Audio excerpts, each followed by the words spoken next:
नमस्कार दोस्तों, स्वागत है आप सभी का मेरे चैनल पे। आज की कहानी का टॉपिक है कला का सच्चा मोल। तो चलिए स्टार्ट करते हैं। एक समय की बात है, एक नगर के महाराज ने अपने मंत्री को बोला कि हमें दरबार के लिए एक कवि की ज़रूरत है, लेकिन कवि हम वो चाहते हैं जो सच्चा कवि हो। तो तुम जाओ और पता लगाओ कि गाँव में कौन सा कवि सच्चा है। अगले दिन मंत्री ने गांव में घोषणा करा दी कि जो भी अच्छा कवि हो वो राजा के दरबार में आ जाए और उसको मुंह मांगी कीमत मिलेगी।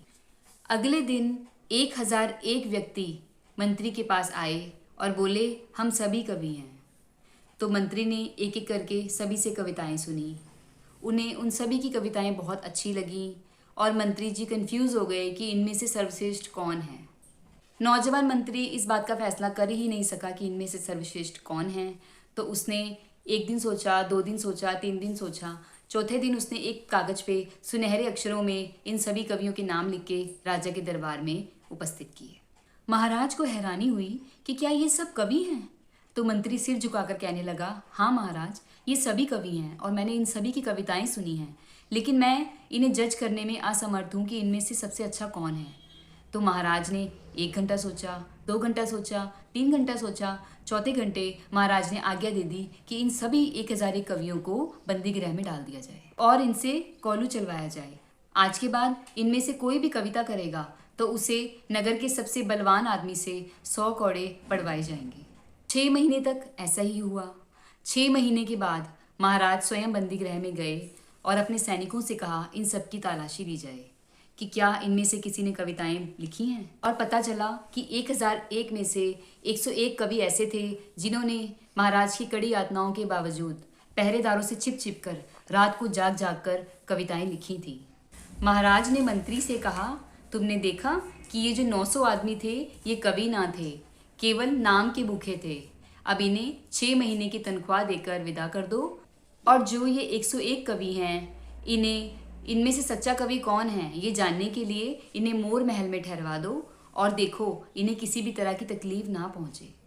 और फिर क्या था, मोर महल में जाकर सभी लोग ऐशो आराम की ज़िंदगी जीने लगे। अच्छे कपड़े मिलते, अच्छा भोजन मिलता। इस तरह ही 4 महीने तक ये सिलसिला चलता रहा। अब महाराज ने कवियों से पूछा, क्या किसी ने कविता लिखी है?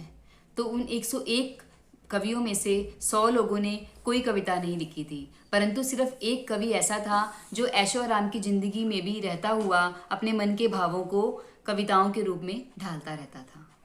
तो महाराज ने उस कवि की तरफ इशारा करते हुए बोला कि 1001 कंकड़ों में यही सच्चा हीरा है, जो कि सुख और दुख दोनों ही परिस्थितियों में अपनी कला को नहीं भूला।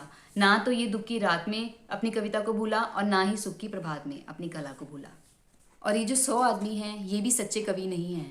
ये दुख के दिनों में ज़रूर अपनी कविता को लिखा करते थे, लेकिन जब वो काली घड़ियाँ गुजर गईं और जो सुख के दिन आ गए तो ये भी अपनी कला को भूल गए। तो जो सच्चा कवि है वो वही व्यक्ति है जो सुख और दुख में बराबर रहकर अपनी कविताओं को लिखता रहा। तो आज से इसे हमारे दरबार का कवि नियुक्त किया जाता है। इसे इसकी कविता के लिए मुँह मांगी तनख्वाह दी जाएगी। इसका कार्य केवल इतना है कि जब हम दरबार में आएँ तो ये हमें एक दोहा सुनाया करे। कवि ने राजा के दरबार में जाकर एक दोहा सुनाया। 1 दिन सुनाया, 2 दिन सुनाया, तीसरे दिन सुनाया, लेकिन चौथे दिन उसने एक पत्र में लिखकर राजा को भेजा कि राजा, ये काम मुझसे नहीं होगा। मैं मन के भावों का कवि हूँ, किसी की मर्जी का गुलाम नहीं हूँ। ये पत्र देखकर नौजवान मंत्री बोला कि कितना अभागा व्यक्ति है, इतनी अच्छी अपॉर्चुनिटी को कौन मिस करता है। लेकिन राजा ने बोला वो अभागा नहीं है, वो सच्चा कवि है। उसे हम बंधनों में बांधकर कविता नहीं करा सकते। वो एक आज़ाद इंसान है जो आज़ादी में अपनी मर्जी से कविता करता है। तो ये व्यक्ति जब भी चाहे दरबार में आकर कविता करे और इसको मुंह मांगी तनख्वाह सदा ही दी जाएगी।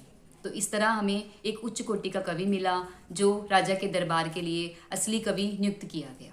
और आज से मंत्री को भी एक सच्चे कवि की पहचान हुई। उसने राजा को बोला कि आपकी कला के प्रति इतनी श्रद्धा देखकर मुझे भी कला का सच्चा मोल समझ में आ गया है। तो दोस्तों, आज आपको ये बात तो समझ आ ही गई होगी कि किसी भी तरह का हुनर हो किसी भी इंसान में, अगर वो शिद्दत से उसके प्रति अपना भाव प्रकट करता है तो उसकी सदा ही प्रशंसा की जाती है और उसको अपनी सच्ची कीमत मिल ही जाती है। तो अगर आपको आज मेरी वीडियो पसंद आई हो, मेरी कहानी अच्छी लगी हो, तो मेरी कहानी को लाइक करें, शेयर करें और मेरे चैनल को सब्सक्राइब करें। Thank you friends.